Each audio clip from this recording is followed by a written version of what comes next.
So I'm Melina Chan. I'm at the 2017 Canadian Science Policy Conference. I have here with me David Pedersen, who is a professor and co-director of the Humanomics Research Center in the Aalborg University in Denmark. So thank you for being with us, David. Can you tell us more about your work at the Humanomics Research Center? Sure. What we are trying to do at the Humanomics Center is basically to develop some new impact indicators for the humanities and the social sciences. And in that process also trying to understand how they interact with wider institutions in our societies, how they disseminate, transfer knowledge, how they exchange ideas and engage in collaborations throughout the different institutions. So basically what we're interested in, and that's also in the name of our institute, is basically to try to understand the DNA, the social DNA of the humanities, and trying to get a better understanding of how they affect the societies we live in. So you've been here at the CSPC, and I bet this question has come up many times, but how do you think Canadian policymakers can pull scientists and the public into their decision-making processes so that evidence takes priority over partisanship? So definitely I think it has been a key take-home message from this meeting that almost all parts of the scientific ecosystem needs to have a buy-in from the normal citizens, from the ordinary citizens. And that for too many years scientists have been kind of hiding away in their ivory towers and communicating to each other in a very specific language, often the journal article, which is hard to understand for almost everybody, including us that doesn't work necessarily in the natural sciences. It is really necessary also in this time in history to develop some new methodologies of reaching out, of having more participation in research. But at the same time, and that was another key take-home message from the meeting, we should stop thinking about engaging people only on our own conditions and designing platforms that have only been thought of by researchers, but really trying instead to see what is the vocabulary, what is the language that are being used among our constituents, among lay citizens, and then find a new meeting place. So I think Canadian science policy and also science advice in general has to move into a new, let's say, participatory understanding, or a new participatory mindset in which we are understanding that the way research is being conducted and done is not necessarily being understood or even endorsed by the general public. Yes. So I guess that a lot more work have to go into science communication, to explaining science, and also to engaging the dilemmas, the questions, the potentials and the utopian ideals of our societies, and use that not as an obstacle for new research programs, but use it as a vehicle for inspiration. So how can international collaborations help this process, and what can we learn from Denmark? So basically I think that science is a really good example of internationalization. There are really no borders in science, and this conference has been a quite good example of it. There are, even though it is a Canadian science policy conference and the main focus, especially in the keynote talks, are on the Canadian science system, still there is a lot of dialogue, interaction taking place at the ground level between researchers coming from a lot of different countries.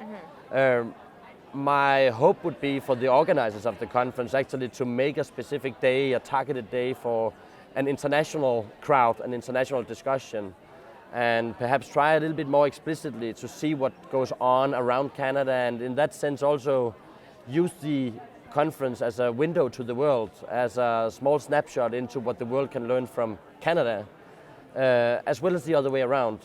I think we can learn much more from each other than we think. We just had a session that ended 2 minutes ago on impact assessment of research, and it turns out that the challenges that exist among the Canadian funding agencies and researchers are very much alike the challenges we have in Denmark. So therefore also some of the solutions and the ideas for becoming better at, in this case, measuring the impact of research might benefit a lot from an international debate. I think that's a really good idea. I'll bring that up to Modern. Yep. Do We should that. definitely have an International Science Policy Day. Yeah, one day out of the 3 days would be really attracting a new crowd of people. And I guess also making that window to the world and say this is actually what Canada would like to pass on to partners and collaborators around the world. Although I think for Canadians, it's too humble to say, here's what you have to learn from Canada. So it'll be probably phrased more. Well, there what is can a Canada time. learn from the other There is a countries? time to be humble, and there is a time to be ambitious. Yes. So can you describe in more detail what kind of platforms or infrastructure you would like to see between policymakers, the public, and scientists that would help further evidence-based decision making? I think, that right now we are challenged that a lot of the infrastructure that we thought were set up to facilitate dialogue, among other things, social media, internet platforms, digital platforms, can also be exploited for the opposite purpose. Yes. So a lot of the platforms that we have developed throughout the last 10, 15 years are now being used for polarization, for driving online extremism, for driving all sorts of conversations that are really not bridging the gap between different worldviews. I agree. And that the way we have been discussing not only scientific advice and the role of experts, but a lot of different societal issues often tend actually very quickly to kind of degenerate into disagreement instead of compromise and consensus. Yeah. So I think we have to understand better as a science advisory community how actually to facilitate compromise, how to understand the different value systems needs to be part of the equation when talking about science advice. I mean, facts in themselves do not travel that well. People actually don't like to be told that they're wrong. People often don't like to confront their own worldview with competing or different worldviews, and there is a natural reason for that. So what we need to do is to make it a little bit more safe for people to engage in knowledge that they didn't have in advance. We need to understand not so much how people feel about science. I think generally emotions are overrated, but I think we should understand that different communities have a tendency to value research and also the advice given by researchers in different ways. So if we could move the discussion from a discussion of emotions versus facts into a better and more coherent dialogue about how values are part of framing the way we present facts to the world. And by the way, values are also part of the way we incentivize research. It's part of the way in which we fund research, and it's part of the way in which we evaluate research. Then I think we would have a more coherent value foundation on which to further the dialogue, because obviously there are different values in our societies. But we have had good experiences also bridging those values. We call it liberal democracy. It's actually a strategy, it's a technology for bridging differences across value systems.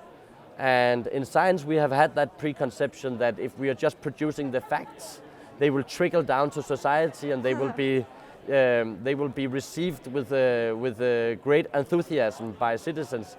Unfortunately, it doesn't seem to be that way these days.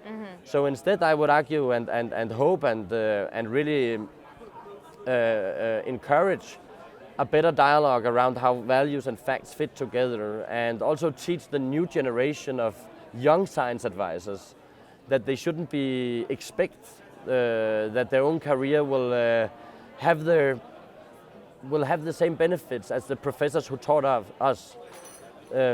I guess that my own experience working in Europe is that the traditional authority of the voice of scientists can no longer be taken for granted.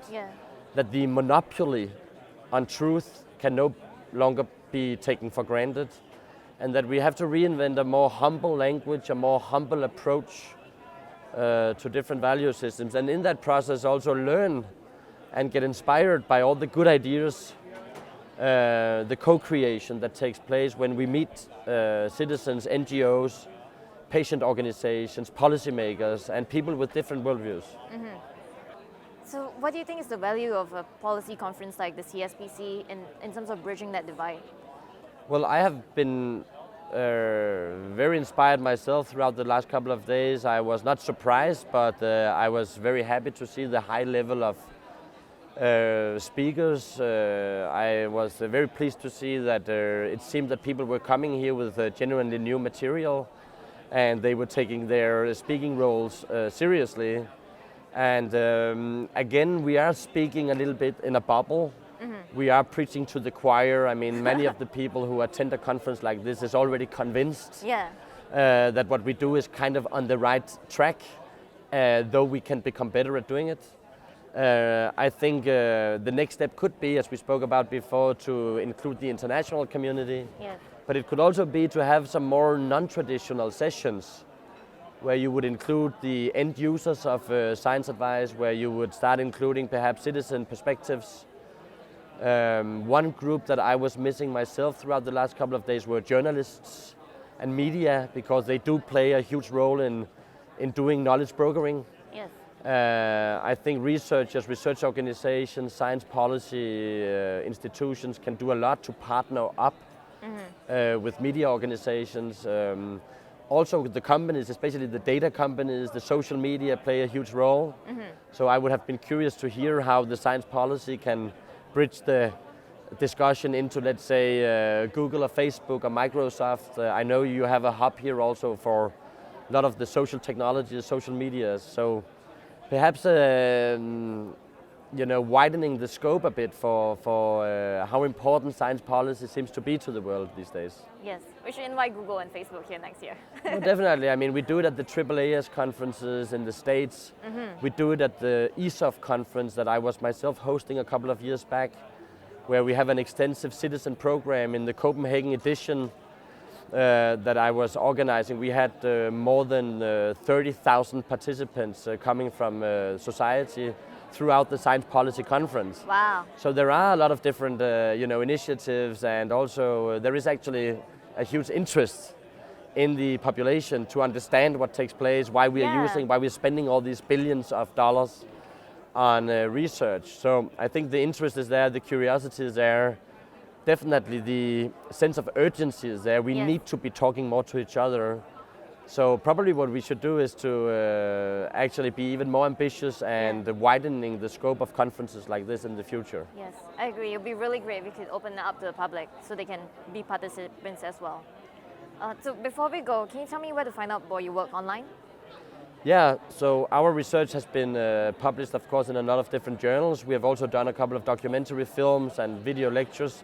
Our research can be found on www.mappinghumanities.dk.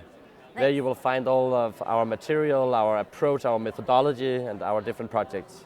Well, thanks for being here with me today, and thanks for joining us at the CSPC. Thank you for having me.